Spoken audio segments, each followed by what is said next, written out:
Hola chicos, buenas tardes. Bueno, venga, lo retomamos, la serie de la salvación. Este será el cuarto vídeo, así que vamos a ver, en este caso, Marcos 10:26. Luego ya nos vamos a meter a ver esa extracción de claves más lineal, ¿no? A partir del Evangelio de Juan. Venga, vamos a mirar esta de Marcos 10:26.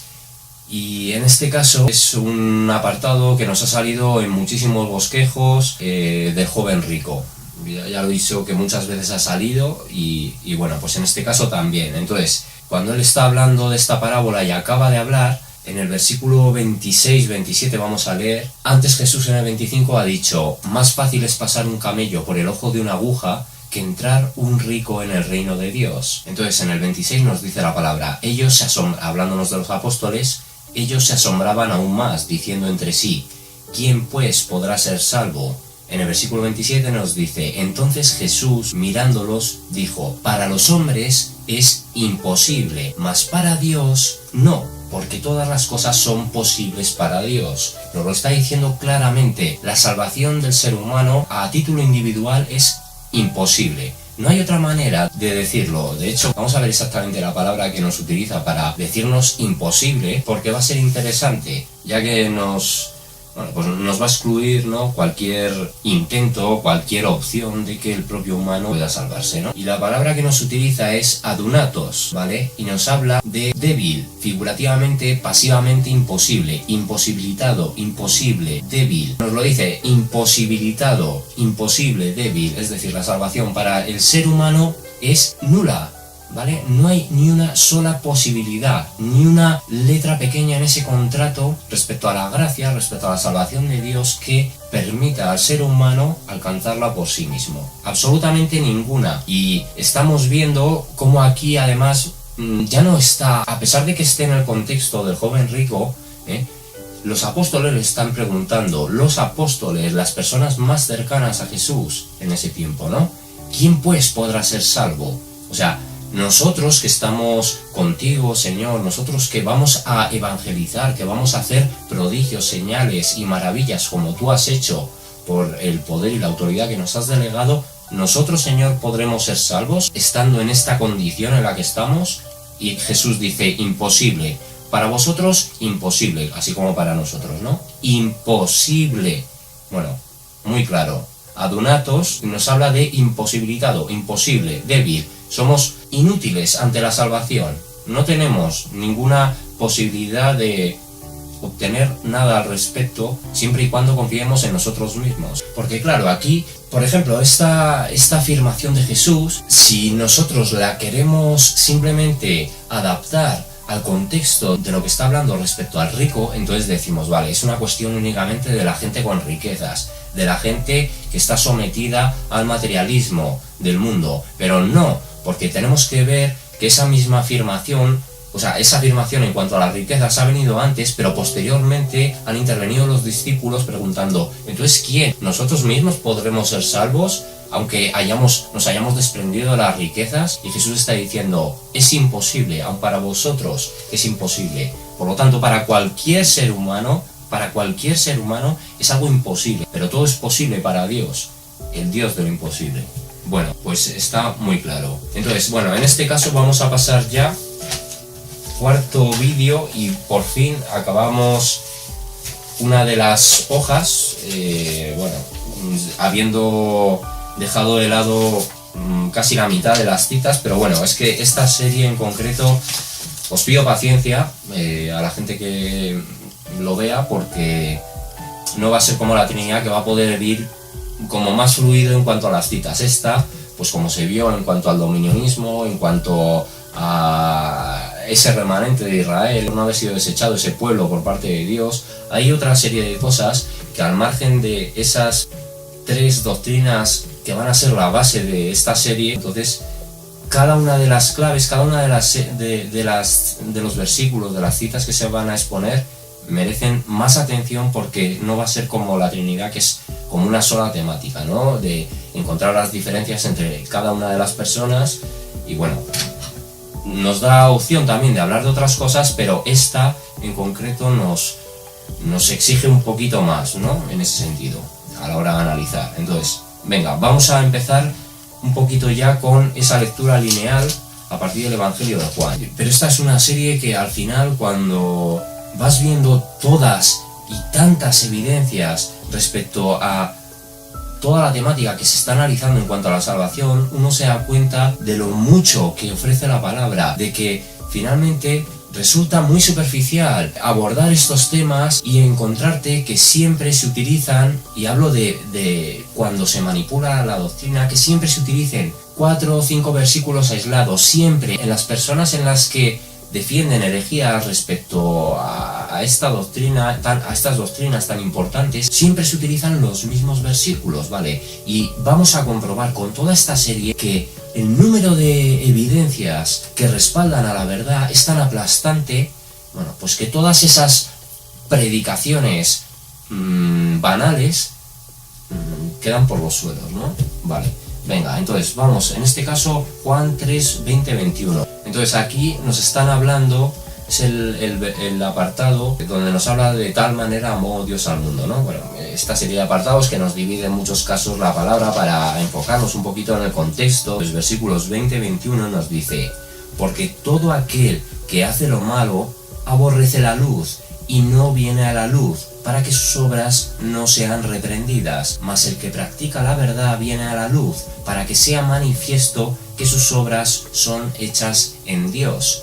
Entonces, y esto no solo por lo que se habló en su momento de los hijos de la luz y los hijos de las tinieblas en el segundo vídeo de la salvación, no solo por eso, sino porque va a venir muy a relación a algo que hoy justo he comentado en un vídeo. Me he encontrado un vídeo que se estila mucho en internet, donde a la gente le gusta mucho hablar de si tienes todas estas señales, eres un guerrero de luz, eres un guerrero espiritual, eres un niño índigo, eres cristal, eres no sé qué. Bueno, pues toda esta basura nuevaísta que está difundido por toda la red.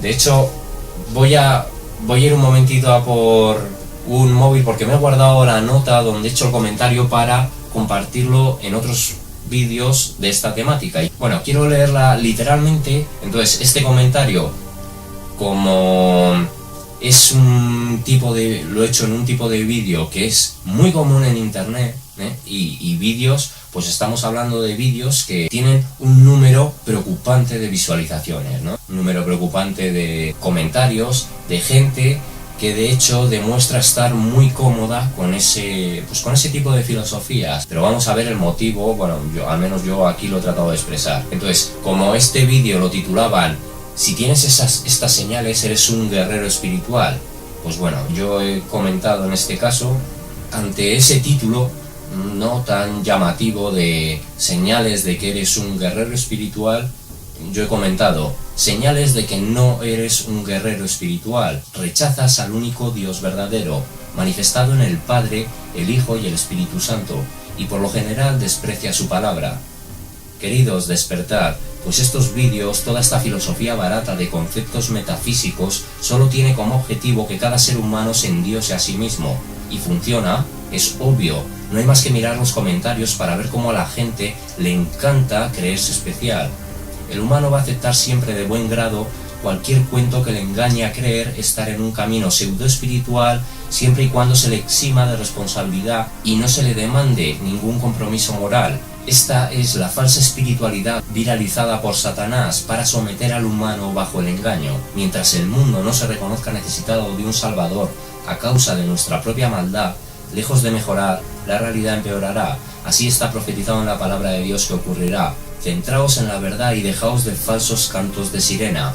Entonces, esto es lo que he comentado, y lo he comentado y de hecho me he guardado la nota porque es que es un comentario que lo voy a poder compartir así, tal cual el modelo, en cualquier vídeo, en cualquier videíto de estos de... Porque es que al final, te quiero decir, ¿cómo puedes hacer que la gente comulgue con estas cosas? Pues le dices, bueno, es que eres un ser humano que no está... Que no te sientes integrado en esta sociedad, eres un ser humano que detesta el mal, eres un... Claro, porque a nadie le gusta estar en guerra, a nadie le gusta ver que la gente muera de hambre, a nadie le gusta ver la injusticia, generalmente no nos gusta, y personalmente si nos sucede a nosotros todavía menos, pero os quiero decir, si hablan de cosas tan generales, ¿vale? De hecho, es que estas cosas se demuestran como engaño, pues como así funciona, por ejemplo, el horóscopo, que te hablan de cosas muy generales que evidentemente te pueden pasar, y si no te pasa en ese día, pero al día siguiente hay algo que sí aciertan y te pasa, entonces ya lo tomas como, esto es mío, esto me está hablando a mí, me está describiendo también, que es la verdad. Y así funciona toda esta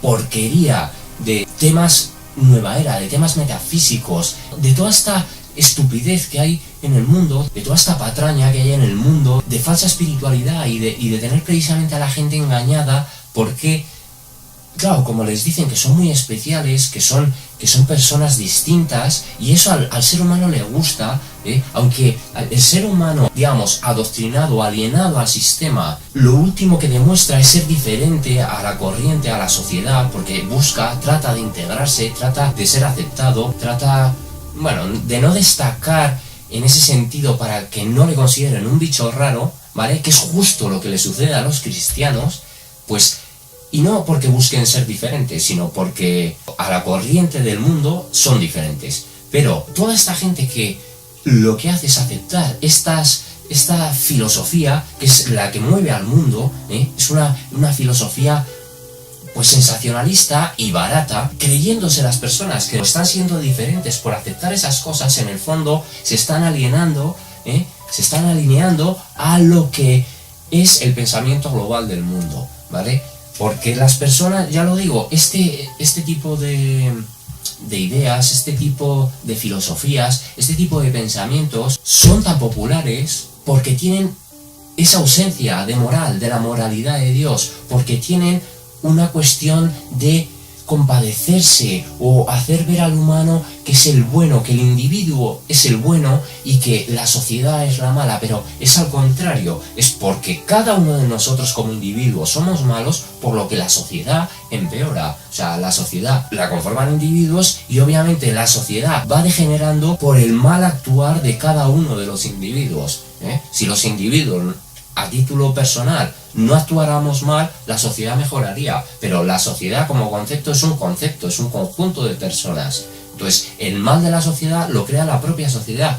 No es que, o sea, la sociedad no es una entidad ajena a nosotros, o sea, nosotros conformamos la sociedad, entonces la sociedad va mal, y ese discurso de es la sociedad la que nos hace, la sociedad nos influye, pero porque nosotros nos dejamos influir por la sociedad, precisamente por ese querer formar parte, y no tomar partido a título individual para generalmente buscar la verdad. Es lo que no hacemos, nos acomodamos más a los tópicos, a lo típico que nos ofrece la sociedad, ¿vale? Y sobre todo en este terreno, en este ámbito espiritual, no es lo popular a lo que hay que acudir si nos queremos acercar a la verdad, ¿vale? Hay que ir por un camino totalmente contrario, un camino pues más enfocado al aislamiento, a la soledad,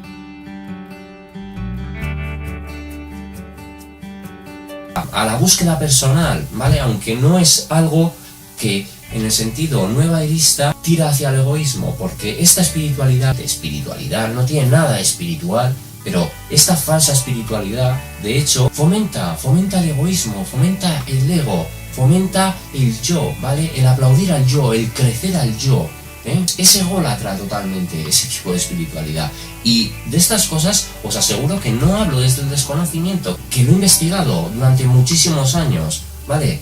Más de la mitad de mi vida yo he estado a un modo teórico, pero investigando todo esto, lo he investigado a fondo, cada una de las disciplinas, a nivel teórico, insisto. Yo, gracias a Dios, no me permitió entrar en asuntos prácticos, relativamente no me permitió entrar, y lo agradezco, pero que no estoy hablando desde el desconocimiento, estoy muy familiarizado, no solo con la jerga, sino con los conceptos que manejan, con la manipulación que enfrentan, ¿no?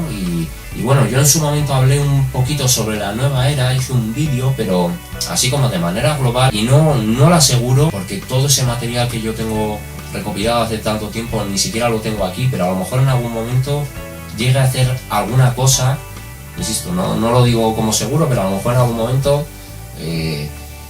tomando parte del material, presente cosas de cómo funciona este engaño. Pero bueno, es que no se necesita tanto en ese sentido meterse ahí para conocer cómo funciona, sino que nos podemos ahorrar ese camino y entrar directamente a lo que verdaderamente es eficaz, que es la palabra de Dios. Venga, entonces, porque todo aquel que hace lo malo aborrece la luz y no viene a la luz, para que sus obras no sean reprendidas. Esto es lo que pasa con esa falsa espiritualidad. Por eso he querido leer esto, porque me ha recordado de ese comentario que he hecho esta mañana, este versículo, el 20. Entonces, las personas que no buscan adecuar su vida, su comportamiento a los valores de Dios, entonces tienden a ir por este tipo de filosofías que les hacen creer que están en un camino espiritual, pero dentro de la comodidad, porque no tienen que cambiar nada de su forma de actuar, porque tienen que, ellos se consideran sus propios dioses y por lo tanto ellos establecen las reglas, ellos ponen las normas, ellos marcan los límites. No hay espiritualidad en ese sentido, porque ese humano está poniendo el canon está estableciendo un canon moral basado en una perspectiva dentro de su naturaleza caída. Por lo tanto, no hay por eso en ese sentido espiritualidad, porque no tiene la referencia de alguien santo, de alguien puro, ¿vale? Que es quien verdaderamente nos establece ese canon.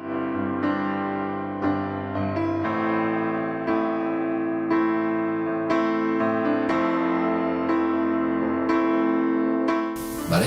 Entonces, es lo que pasa también cuando nosotros, como sociedad, como individuos, nos comparamos con lo que vemos fuera, con lo que nos proyectan los medios, con lo que nos ofrece la realidad. Entonces nos autoengañamos a pensar, no soy tan malo, ¿pero por qué? Porque me estoy comparando con lo peor que me está ofreciendo. Generalmente a eso se dedican los miedorristas, los medios de comunicación, ¿no? Que venden miedo, que se nutren del miedo, que buscan la miseria, la catástrofe, para vendértela en plato caliente cada día, en cada telediario, se alimentan de eso, ¿no? Son carroñeros, ¿no? De la actualidad, a eso se dedican, a recoger los restos de lo peor que puedan sacar cada día, mezclándotelo luego con 4 noticias, pues así, con un cierto carácter infantil, como para suavizarlo todo y entonces ya vender una imagen más amable, pero el trasfondo se ve cada vez que tú ves los telediarios, ¿no? Y esos periodistas que tan pronto te están hablando de que alguien ha asesinado a otro y al instante te están sonriendo hablándote de que el cantante de turno ha pasado hoy a firmar autógrafos. Pues así tratan estas cosas, ¿no? Bueno, pero es precisamente por eso, porque la gente no quiere venir a la luz, no se quiere poner a comparar lo que somos como personas frente a ese Dios santo. Entonces, no queremos poner las cosas a la luz, ¿vale? Digamos, nos analizamos, pero en medio de tinieblas, porque nos estamos analizando bajo nuestra moralidad, ¿vale? Que no es la ética, la moral adecuada ni apropiada, ¿no? Entonces, más el que practica la verdad viene a la luz para que sea manifiesto que sus obras son hechas en Dios. Entonces, cuando nosotros sí ponemos nuestra vida, nuestro modo de actuar, nuestra realidad, nuestro mundo interno a la luz del código que Dios nos ha entregado, entonces tenemos una visión objetiva de lo que somos, tenemos una visión objetiva de lo que necesitamos, ¿vale? Y de cómo nos debemos enfocar en esta vida. Y entonces, al hacer eso, nuestras obras empiezan a ser hechas en Dios, porque la motivación del ser humano va a ser adecuar su modo de vida a ese canon que Dios ha establecido, ¿vale? Y que es perfecto. Entonces, exclusivamente de esa manera es como el ser humano va a ser consciente de no solo la verdad de lo que vemos en el mundo, sino la realidad personal, ¿vale? Entonces, se gana objetividad y al ir a la luz, precisamente, las tinieblas empiezan a desvanecerse, No se van del todo, no es que desaparezca todo rastro de tiniebla, porque seguimos condicionados bajo esta naturaleza caída, pero es distinto, es un cambio de enfoque, hay una transformación en ese sentido, ¿no? Porque nosotros como humanos ya no nos guiamos por lo que creemos, por lo que pensamos, por lo que sí consideramos, bajo esa visión tan limitada y defectuosa que tenemos. Venga, entonces aquí nos lo dice, y aquí nos está hablando de las obras, ¿vale? Nos está hablando de las obras, pero como vemos, no nos está haciendo referencia a la salvación, porque de hecho antes, es que hemos leído 20-21, pero vamos a leer a partir del 18 dice, el que en él cree, hablándonos del Hijo de Dios, vamos a leer a partir del 16, porque de tal manera amó Dios al mundo que ha dado a su Hijo unigénito para que todo aquel que en él cree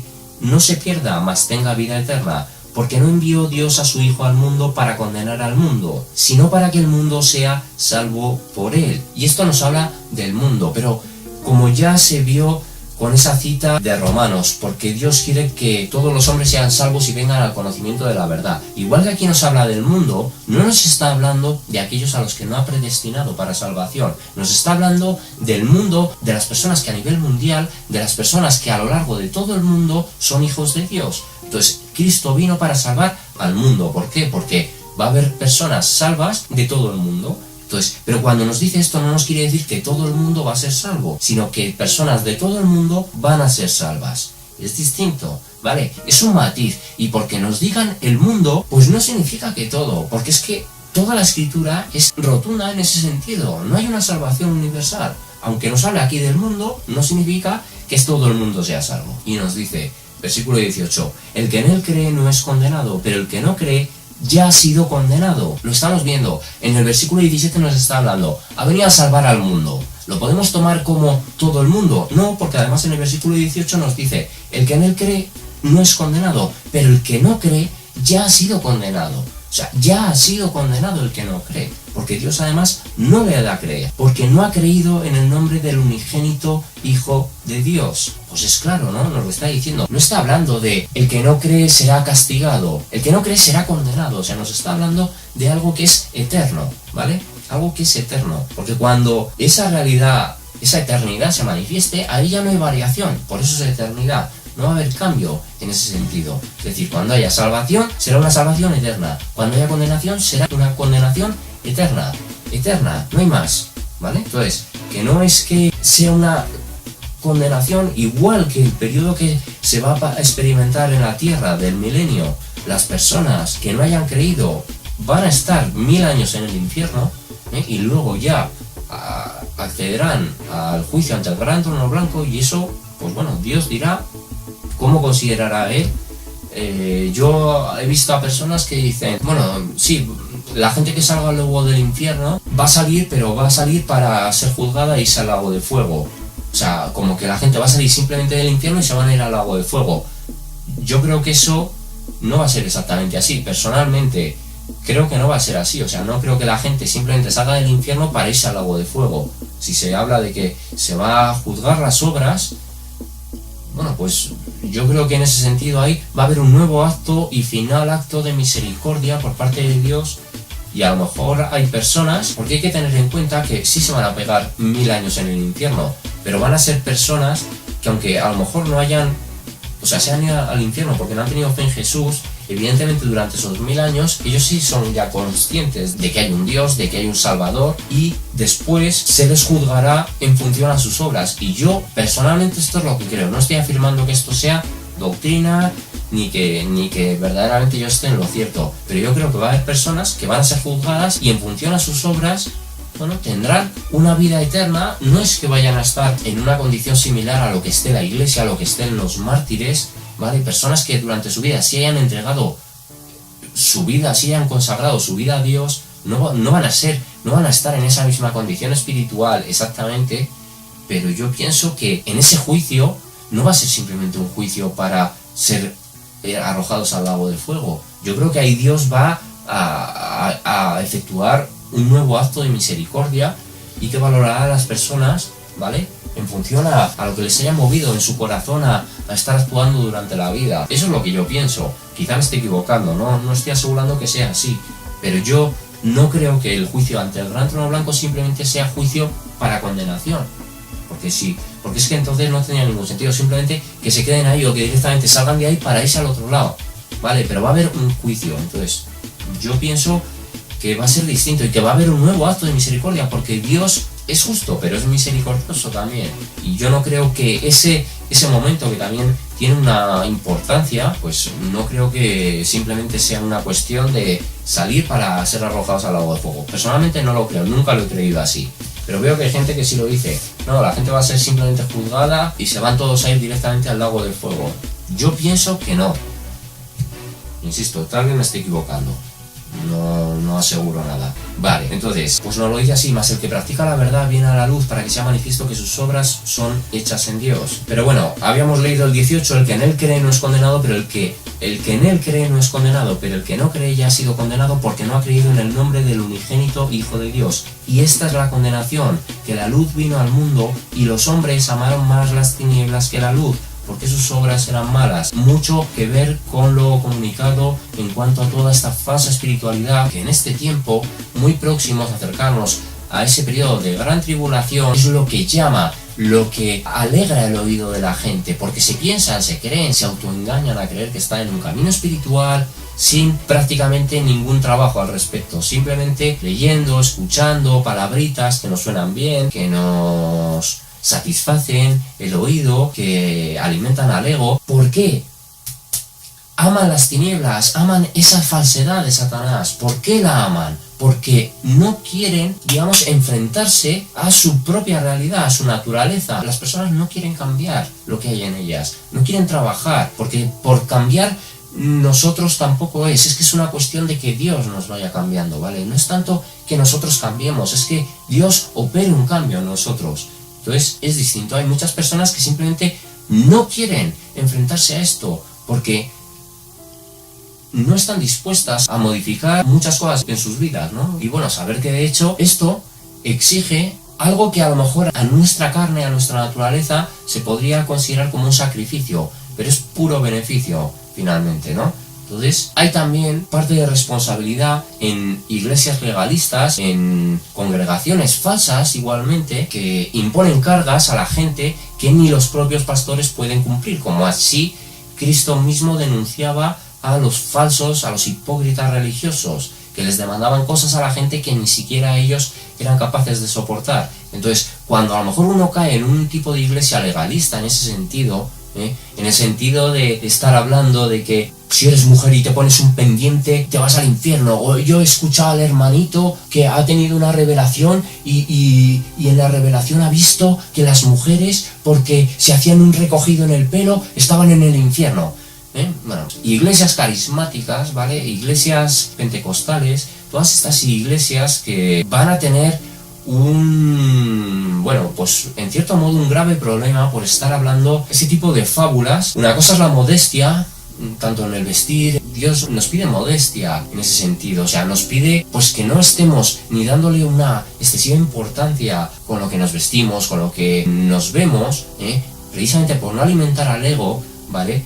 Pero vamos a ver, no radicalicemos las cosas y no estemos afirmando que estas personas se van a ir al infierno porque se ponen un pendiente, o porque se ponen un poquito de pintalabios, o porque tal, o porque cual. Y estoy hablando con el tema de las mujeres, pero como estoy hablando con el tema de hombres, ¿vale? En estas cosas, bueno, la gente tiene un nivel de medir las cosas que, bueno, que para nada es apropiado, ¿no? Porque la santidad es algo que se va a empezar a manifestar en lo interno y se va a ir poco a poco reflejando en lo externo. O sea, tiene que ser, yo ya lo expliqué también en su momento, si yo viniera aquí y me quitara la camiseta y estuviera aquí hablando de la palabra de Dios, sería un irresponsable, un irrespetuoso. Pero de ahí a estar yendo a pequeños detallitos, os insisto, que si te pones un complemento ya te vas al infierno, que si, os quiero decir, esa gente no hace ningún bien a la palabra de Dios, porque además se dedica a estar hablando de estas cosas cuando luego de las cosas importantes de la palabra de Dios no tienen ni idea, ni la más remota idea en muchos casos, ¿vale? Y bueno, pues te das cuenta como las personas que tienen esos errores se centran en las apariencias, en lo que verdaderamente les resulta fácil hablar y en sí manipular, o sea, distorsionar por completo, ¿no? Pero bueno, en ese sentido cada uno tendrá que dar cuenta de lo que afirma, de lo que comunica, de lo que se centra, lo que para ellos son importantes a la hora de hablar del Evangelio. Es una cuestión de que cada uno lo tendrá que resolver con Dios. Pero bueno, lo importante, no han creído en el unigénito de Dios porque aman las obras de las tinieblas, sus obras eran malas. Y esta es la condenación, que la luz vino al mundo y los hombres amaron más las tinieblas que la luz, porque sus obras eran malas. El ser humano no desea modificar su conducta, por lo general. Entonces, las buenas obras son hechas en Dios. Es decir, Dios es la causa primera y última de las mismas, y no la inexistente bondad humana. Filipenses 2:13.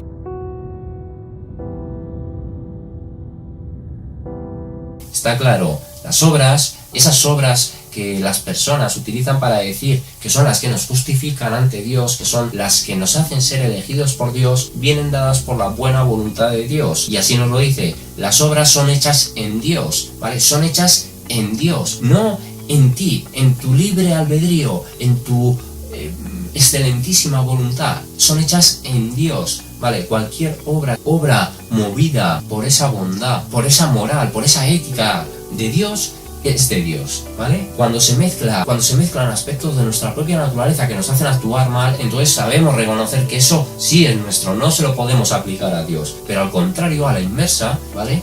Todo procede de Él. Así que cuando uno está diciendo que las buenas obras nacen de ti, tú estás diciendo que eres Dios. Tú estás tomando ese papel de Dios, estás queriendo asumir para ti algo que te ha dado Él. Cuidado, cuidado, grave y serio. Bueno, vamos a leer Juan 3:27. Bueno, aquí están hablando el amigo del esposo y aquí están hablándole los discípulos de Juan el Bautista al propio Juan el Bautista respecto a Jesús, y le están diciendo que las personas que en principio estaban siguiendo a Juan, una vez que apareció Jesús, se estaban yendo con él, ¿no? Y entonces Juan, vamos a leer el 26, y dice, y vinieron a Juan y le dijeron, Rabí, mira que el que estaba contigo al otro lado del Jordán, de quien tú diste testimonio, bautiza y todos vienen a él. Y en el 27 Juan dice, respondió Juan y dijo, no puede el hombre recibir nada si no le fuere dado del cielo. Entonces, aunque el contexto hable de recibir discípulos terrenalmente, este principio es aplicable en todo ámbito, principalmente en lo espiritual, de lo cual la salvación es el mayor regalo concedido. Entonces, cuando aquí está diciendo, es que los que se están yendo con Jesús se van con él porque son de él. O sea, yo simplemente soy ese mensajero que venía antes de él, pero nadie, ninguno de vosotros que me venís aquí a dar el chivatazo de que se están yendo, vosotros mismos le pertenecéis a él. Así que dejad, así lo dijo, es necesario que yo mengüe para que él crezca, ¿no? Algo así. En el 30 dice, es necesario que él crezca pero que yo mengüe. O sea, Juan entendió perfectamente cuál era su labor y su función era anunciar al Mesías. Cuando el Mesías apareciera, Juan, por sí mismo, por tener esa sabiduría de Dios, sabía que debía rebajar su interacción, no su labor, pero su importancia de cara a la gente debía ser menor, ¿no? Para la gente, porque el Mesías ya estaba manifestado.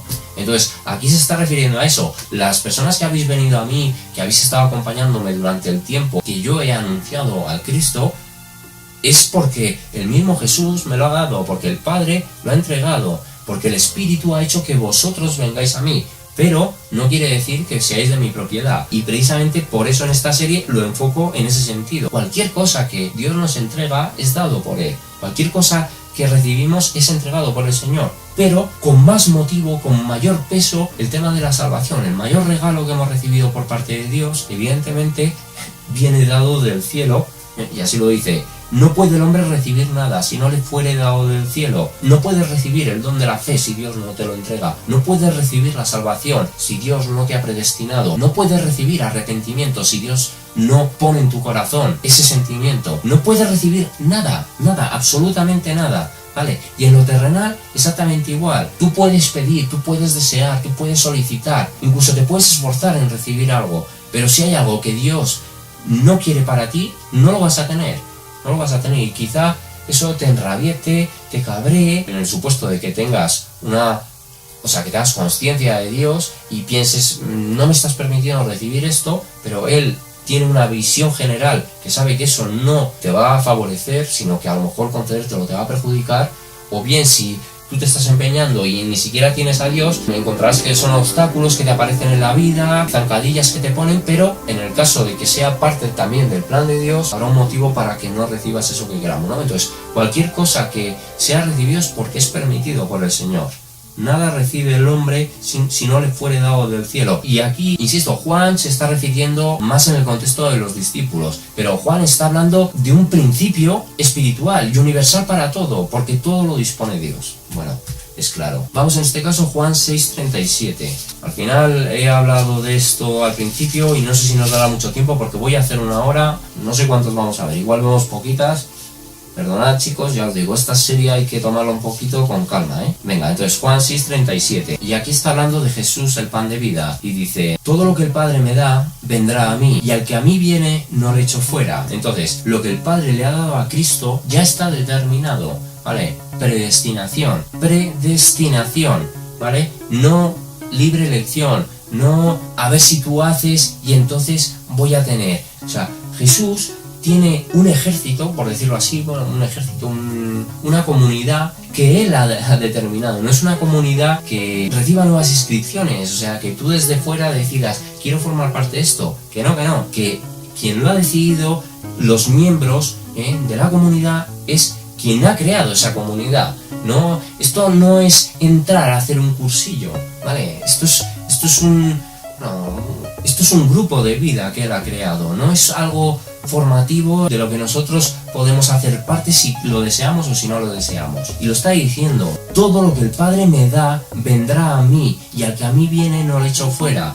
Y esto también voy a utilizar una cosa que me escribieron el otro día en el canal secundario, El Velo de la Sombra, en el primer vídeo de la Trinidad. Una persona me escribió, bueno, hablándome de un canal que yo ya conocía, pero una parte del comentario, y yo se lo expliqué, no a modo de crítica, pero se lo expliqué porque me dijo, bueno, mira si es este canal, porque hay muchas personas que están siendo engañadas por la Iglesia Católica, que es algo cierto, y dice, y que se mueren sin el Señor. Bueno, si hay personas que se mueren sin el Señor es porque no son del Señor. Ni una de mis ovejas se perderá.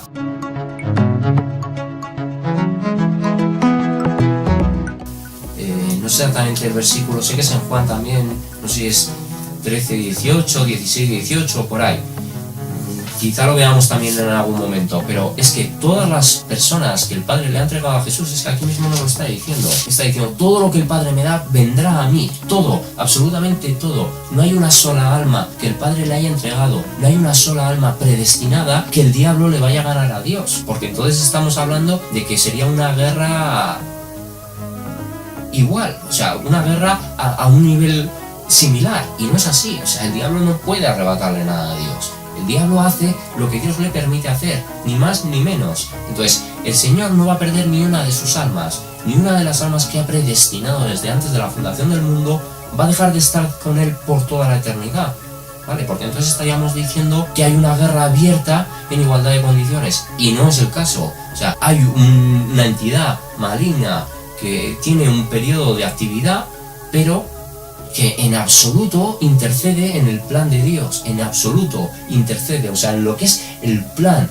de principio a fin que Él ha establecido, no tiene nada, de hecho es parte de ese obstáculo en el camino que va a aparecer, pero que por muchos intentos que haga no va a variar ni un solo centímetro cada una de las cosas que Dios haya establecido, porque los límites los establece, los propone Dios, los decreta Dios, los límites. No, Satanás simplemente es un peón, es un peón. Satanás tenía una condición elevada, una condición importante cuando estaba en el reino de Dios. En el momento en el que es echado, Satanás no solo pierde sus atributos como entidad angelical, sino pues muchas de las facultades que Dios le había entregado se vieron mermadas, y obviamente la influencia que puede tener ni siquiera es la misma que la que tenía en su momento. O sea, la naturaleza de Satanás varió, porque él se hizo diablo, claro, Dios no lo creó diablo se hizo él se convirtió en diablo por ese orgullo, por ese desafío en su corazón, ¿no?, ante el Señor.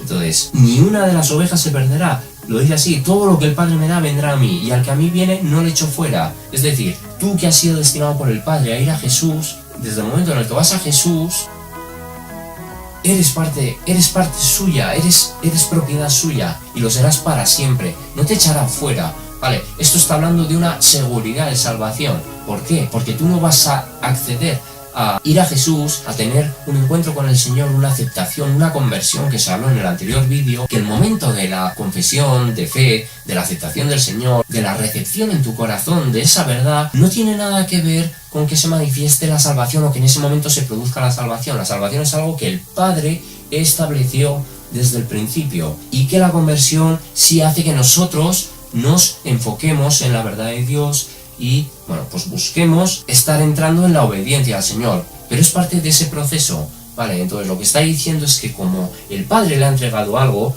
es algo que se consumará, ¿vale? Entonces, este versículo, aunque no nos habla de la salvación, nos está hablando de la imposibilidad de perder la salvación. Así como nos ha hablado antes que para el ser humano es imposible alcanzar la salvación, para Dios nada es imposible, todo es posible. Pues así como es imposible acceder a la salvación, conseguir la salvación por uno mismo, es imposible perder la salvación, porque es algo que Dios ha establecido. Y si estamos diciendo que una entidad que fue angelical no tiene la capacidad de alterar un ápice el plan de Dios, un ser humano todavía menos, ¿vale? Venga, vamos a leer también junto a 6.37, vamos a leer 6.65, porque viene siendo la misma idea. Y dice, aquí habla de palabras de vida eterna, y hablándonos de Jesús dice, y dijo, por eso, de hecho hace referencia a lo anterior, y dijo, por eso os he dicho que ninguno puede venir a mí si no le fuere dado del Padre. Está muy claro, ninguno puede aceptar a Dios por sí mismo, porque el que se acerca a Dios ha de creer que Él existe y que es galardonador de los que le buscan. Es decir, no es que tú pienses hay un Dios, hay una fuerza, la naturaleza es Dios, no, es que conozcas a Dios porque Dios ha entrado en ti, ha tomado un espacio en tu corazón, pero Él lo ha tomado y entonces tú por eso lo crees. No es que tú creas a Dios, a la imagen que a ti te conviene, sino que Dios entra en ti y crea en ti esa verdad, ¿vale? La genera Él, y a raíz de eso, pues tú puedes creer en verdad en Él, ¿vale? No en el concepto, no en un ideal, no en eso, en el Dios verdadero. Y así nos lo está diciendo, ninguno, por eso os he dicho que ninguno puede venir a mí si no le fuere dado del Padre. Si el Padre determina que una persona es de Dios, independientemente de cuándo la conversión se produzca en la vida de la persona, cuando el Señor haya determinado que esa persona va a volver su rostro hacia Dios, independientemente de eso, el cuándo en la vida de la persona esa conversión se produzca, no significa que la salvación se haya producido en ese momento. Significa que esa persona que está predestinada a salvación tenía un plan de conversión establecido en un momento dado. Y para eso tenemos el ejemplo del ladrón crucificado. El ladrón crucificado fue salvo en el momento en el que confesó a Jesús y reconoció que era el Hijo de Dios. No, ahí lo que se manifestó es la conversión. Pero ese ladrón era salvo desde el principio, desde antes de la fundación del mundo. Estaba destinado a tener ese encuentro con Jesús y desde siempre había sido elegido por Dios para salvación. Y al final de su vida, en el último instante, se produjo su conversión. Por eso tenemos que entender que ese crucificado desde siempre ha sido salvo. Por eso es salvo, siempre salvo. Eres salvo desde el momento en el que Dios te ha elegido, independientemente de cuándo ese proceso de salvación manifieste el acto de la conversión, la acción de la conversión, o la experiencia de la conversión. Independientemente de eso. Por eso no es que haya un momento de salvación aquí, es que la salvación es anterior, ¿vale? Perdonad que insista en esta idea, pero es muy importante, tenemos que analizar los ejemplos que nos da la palabra para entenderlo, y aquí mismo nos lo está diciendo, ninguno puede venir a mí si no le fuere dado del Padre. Pues el Padre no está en el año 2018 eligiendo a quien salva, el Padre lo estableció en el momento antes de la creación, lo estableció ahí. Por lo tanto, lo que ahora se manifiesta en 2018 es algo que está ejecutado desde antes de que iniciara el proceso en la tierra, la vida en la tierra. Pues es muy claro, ¿no? Vale, venga. Juan 6:39. Entonces regresamos atrás donde nos habla Jesús el pan de vida y nos dice, y esta es la voluntad del Padre, el que me envió, que todo lo que me diere no pierda yo nada, sino que lo resucite en el día postrero. Y evidentemente no es que Jesús no puede perder nada, No, Jesús no solo no puede perder nada, ni está dispuesto a perder nada. Entonces cuando hay personas que dicen, es que gente que se va al infierno sin el Señor, gente de... Lo mismo, estos carismáticos, estos come visiones, come sueños, consume visiones, consume sueños, a los que les gusta los mensajes del Señor dijo, porque el Señor me mostró, porque esos son los que se dedican a decir, porque mi iglesia se está yendo al infierno, porque mi iglesia se pierde, porque estoy perdiendo almas, porque el Señor me ha dicho que se están perdiendo las almas, que mis almas se están yendo todas al infierno. Señores, nadie, ningún ser humano, ningún alma que pertenece a Dios se va al infierno. Ningún alma, ¿vale? Ningún alma. Y lo está diciendo. Y esta es la voluntad del Padre, el que me envió, que todo lo que me diere, no pierda yo nada, sino que lo resucite en el día postrero, ¿vale? Y esto nos está hablando del momento de la resurrección, del momento del arrebatamiento mismo, porque estos son los que Dios le ha entregado. Pero bueno, podría hacer una referencia al momento de la resurrección, al momento del arrebatamiento, donde ahí va a haber la resurrección, o a la otra resurrección que está anunciada para el final de la gran tribulación.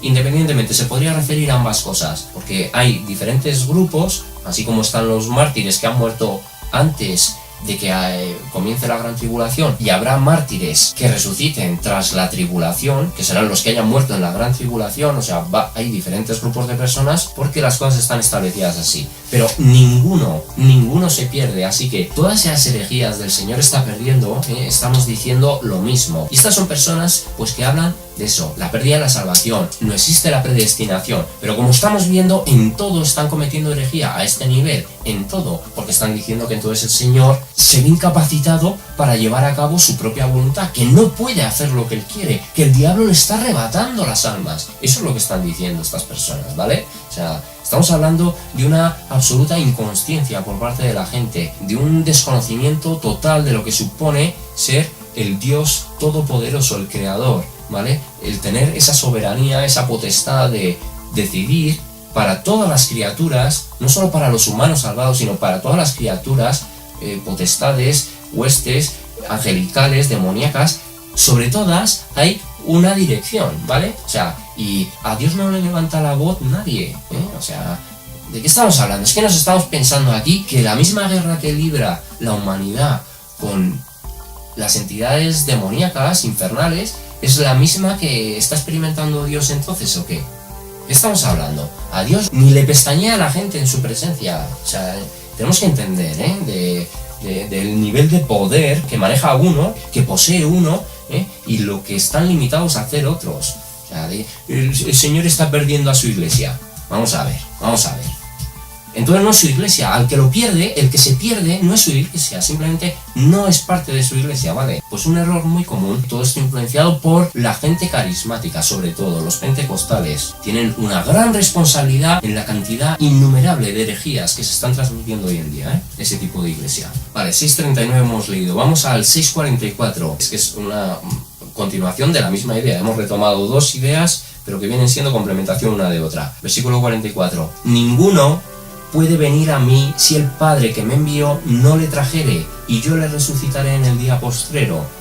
Lo mismo, si el Padre no lo trae, si el Padre no le da a creer, si el Padre no le concede el Espíritu Santo, esa persona ya puede, y esto lo digo para personas que en el fondo estuvieran pidiendo, quiero creer, Señor, en ti, quiero creer, pero que en el fondo no quisieran de verdad, porque la persona que quiere creer de verdad, o sea, que en un momento dado a lo mejor no cree, pero quiere creer de verdad, es porque Dios ahí ya está trabajando, porque Dios le está haciendo querer creer, porque esa acción, esa propia voluntad de querer creer ya es movida por Dios, ¿vale? Entonces, por eso, en las personas en las que eso surge, ya es movido por Dios, ¿vale? Ya han sido tocadas por Dios, en cierto grado.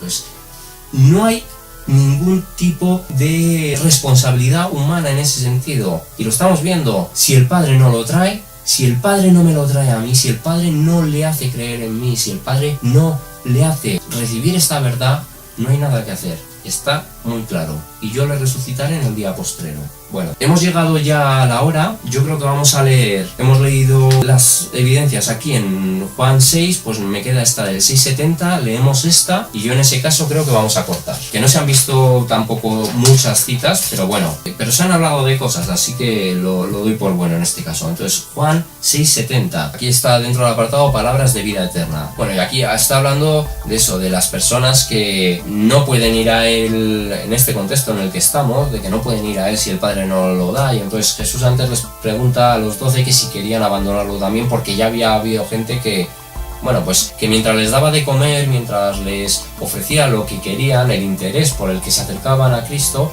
entonces les gustaba. Pero cuando ya Jesús les exigía, le reclamaba que ellos también tenían que trabajar por su vida de fe, no para alcanzar su salvación, sino por su vida de fe, porque si creen en Dios tienen que modificar parte de la maldad que nosotros tenemos, ¿eh? Entonces, cuando eso ya pasaba, pues la gente ya entonces se apartaba, ya le pescadito, yo ya no quiero tratos contigo, ¿no? Y entonces les está diciendo, vosotros también me dejaréis. Y entonces, bueno, vamos a leer a partir del 68, dice, le respondió Simón Pedro, Señor, ¿a quién iremos? Tú tienes palabras de vida eterna, y nosotros hemos creído y conocemos que tú eres el Cristo, el Hijo del Dios viviente. Entonces en el versículo 70 dice, Jesús les respondió, ¿no os he escogido yo a vosotros los 12 y uno de vosotros es diablo? Hablaba de Judas Iscariote, hijo de Simón, porque este era el que le iba a entregar y era uno de los 12. Entonces Jesús escogía a los suyos, Él los escogió y escogió también a Judas. ¿Y por qué escogió a Judas? Uno, para que llevara la labor que tenía que cumplir, y dos, probablemente también para, de manera metafórica, de manera simbólica, enseñarnos que dentro de la iglesia visible, en el fondo existe la iglesia invisible, o sea, que no todo lo que reluce es oro, que hay separación de trigo y de la paja, no solo entre el mundo impío abiertamente desafiante a Dios, sino entre personas que aparentando ser de Dios o tener un vínculo con Dios, no lo son, ¿vale? Esto es varias de esas citas en las que hemos visto de personas que tiene que ver con eso de si se pierde la salvación, salvo siempre salvo, conocer o no la verdad, tener fe o aparentar tenerla, ¿vale? Es la diferencia. Judas estuvo con Cristo, pero Judas no tenía la fe de Dios, no creía, aunque veía milagros, pero no era de Dios, no disponía de la fe necesaria para creer en el Hijo de Dios, simplemente no era de Dios. Entonces, como no era de Dios, pudo traicionar al Mesías, ¿vale? Ninguno de los 12 apóstoles, de los 11 restantes, si incluimos a Pablo 12, aunque no coincido en ese sentido con él, pero ninguno de ellos lo hubiera hecho porque sí eran de Dios, ¿vale? Este mencionar y unir a Judas a los discípulos verdaderos nos trae precisamente esa idea de que personas que estén en relación con el Evangelio, con la verdad de Dios, no necesariamente son de Dios, ¿vale? No estamos hablando de personas que han recibido el don de la fe y creen en el mensaje de Dios. Esas personas no se pueden perder porque son de Dios, porque Dios les ha entregado ese don. Son personas que han tenido vínculo con el Evangelio. Es muy distinto tener un vínculo con el Evangelio, oírlo, escucharlo, haberte congregado durante un tiempo, haberte puesto alguna vez y leer la palabra, escuchar algún documental, alguna predicación. Es muy distinto tener un vínculo, ¿vale?, al vínculo inquebrantable del Señor, que es el que viene dado por la fe que Él te entrega. Es muy distinto. Pues aquí nos está entregando precisamente ese ejemplo claro, que Él mismo escogió a uno que sabía que no era de Dios, que no era suyo, simplemente lo escogió y no era suyo, ¿vale? Y a Jesús no le sorprendió lo que pasó. Jesús sabía lo que pasó y por eso además escogió a Judas, para que cumpliera una labor, ¿no? Pero bueno, Jesús escoge a los suyos. Así como no fueron los apóstoles los que decidieron creer en Jesús, así nadie elige amar a Dios, sino que el previo amor del Padre impulsa al creyente a llevar una vida de fe, motivada por el don concedido por el Creador. Una consecuencia, las obras, el hacer, el querer, el sentir, el pensar, el desear, todo es una consecuencia de la elección de Dios, ¿vale? Y así lo está diciendo. Y por eso, de hecho, hay personas que llegan a estar vinculadas con el Evangelio, que tienen una cierta relación con la palabra, con la verdad, sin creer verdaderamente, pero tienen una relación y finalmente acaban distanciándose, acaban desapareciendo. Estas personas que muchas veces dicen, yo he creído durante muchos años, pero hoy en día ya no creo. Hoy en día ya soy libre. Nunca fueron de Dios en ese sentido. Insisto, puede haber personas que hoy estén manifestando esto y estén pasando parte de un periodo, pero finalmente sí sean de Dios, eso solo Dios lo sabe. Pero hay personas dentro de este grupo de gente que manifiesta esto, que en el fondo nunca han creído en Dios y por eso experimentan liberación cuando se distancian de esta verdad. Al contrario de lo que les va a suceder a los hijos de Dios, que una vez que han entrado, de hecho, hasta que no han entrado a esta verdad, en su ser había cierta desesperación, porque no encontraban las respuestas que buscaban, ¿no? Y justo he comentado, yo estuve muchos años buscando verdad en la nueva era, no en la nueva era, bueno, en muchas cosas, en muchas temáticas, pero estuve buscando la verdad y compraba libros y y mucho material y muchas cosas. Y en nada encontraba lo que yo estaba buscando, que yo estaba buscando a Dios, hasta que Él me dirigió a su verdad. Y una vez que la he encontrado, sé que debo dejar de buscar en ese sentido, que no necesito más, ¿eh? No es que uno esté de vuelta y ya no necesite aprender más, sino que respecto a esta verdad, todo el tiempo que nos reste de vida va a haber algo que aprender. Pero lo que quiero decir es que una vez que tú has entrado a esto, lejos de que llegue un momento de que digas me voy a liberar de todo esto, quiero más, quiero recibir más, quiero nutrirme más de esta verdad. Es distinto, ¿no? Pero cuando eso se produce en esas personas y sienten esa liberación es porque no son de Dios o porque no han recibido esa conversión verdadera de Dios, ¿vale? Pero es el matiz, es la diferencia. Y es por eso que en algunos casos nos dice, si tú permaneces, no nos lo dice exactamente así, pero serás cortado, como vimos en Romanos. Pero nos está, porque luego además en ese apartado, en el versículo siguiente nos decía, si no permanecen en incredulidad, es decir, la gente que a lo mejor tiene relación con el Evangelio, se distancia porque al final no tienen esa fe de Dios, pero a lo mejor Dios llega un momento en el que les entrega esa verdadera fe y regresan. Si son suyos, así lo hará, ¿no? Entonces, es muy claro, todas las evidencias, toda la palabra es una misma verdad, ¿vale? Vamos a pasar a Juan 8:36 y bueno, aquí en este caso nos está hablando de la verdad os hará libres. Bueno, y aquí él está hablando con los fariseos y criticándoles, ¿no? Que no creyeran en él, que no creyeran en sus palabras, que no vieran la verdad de su mensaje. Vamos a leer a partir del 33. Entonces aquí los fariseos le respondieron, linaje de Abraham somos y jamás hemos sido esclavos de nadie. ¿Cómo dices tú seréis libres? Entonces en el 34 dice, Jesús les respondió, de cierto os digo que todo aquel que hace pecado, esclavo es del pecado. Y el esclavo no queda en la casa para siempre, el Hijo sí queda para siempre. Versículo 36, así que si el Hijo os libertare, seréis verdaderamente libres. Nos ha hablado del pecado. ¿Quién nos libra del pecado? Exclusivamente Jesús. Solo Jesús nos libra del pecado. Nosotros no podemos liberarnos del pecado. Si no podemos liberarnos del pecado, no hay manera de ser justificados. La justificación implica un perdón de los pecados. Si nosotros no podemos liberarnos del pecado, no podemos hablar de que nosotros, nuestras obras, por nosotros mismos podemos alcanzar algún tipo de justificación, ¿vale? Que es muy distinto al hecho de que, a consecuencia de una fe que produce la justificación, nuestra fe exija obras para demostrar que la fe no está muerta, como una consecuencia, ¿vale? En respuesta al amor que Dios ha demostrado por nosotros. Y en consecuencia nosotros actuamos para tratar de glorificarlo a Él, ¿vale? Aun en nuestra imposibilidad prácticamente de glorificar al ser santo, pero bueno, que por lo menos se demuestre que hay un agradecimiento y un compromiso con algo que Él, por decisión, ha establecido sobre nosotros, ¿no? Bueno, entonces, la libertad para vencer al pecado y con ello derrotar a la muerte es algo sobre lo que solo Cristo tiene potestad. Entonces, bueno, pues yo he leído a partir del 33, pero bueno, antes en el 31 les decía, dijo entonces Jesús a los judíos que habían creído en Él, si vosotros permaneciereis en mi palabra, seréis verdaderamente mis discípulos, y conoceréis la verdad, y la verdad os hará libres.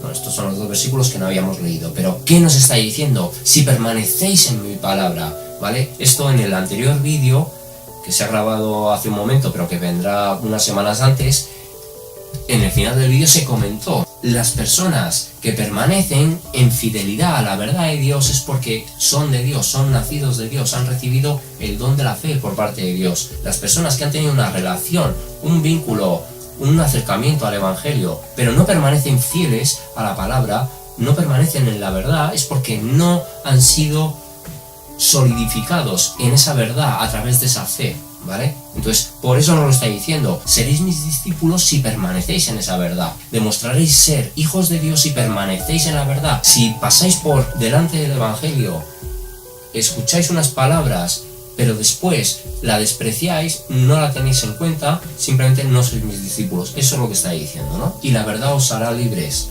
porque a las personas pues no les gusta, como también se vio en ese otro vídeo, la gente aborrece la luz y prefiere irse por las tinieblas. Entonces la gente rechaza, desprecia la verdad. Y bueno, pues seguiremos con esto, pero bueno, queda claro que esta serie va a ser una confirmación de lo mismo, ¿vale? Así que nada, nos vemos en un siguiente vídeo. Cuidaros, chicos, y que Dios os bendiga. Chao.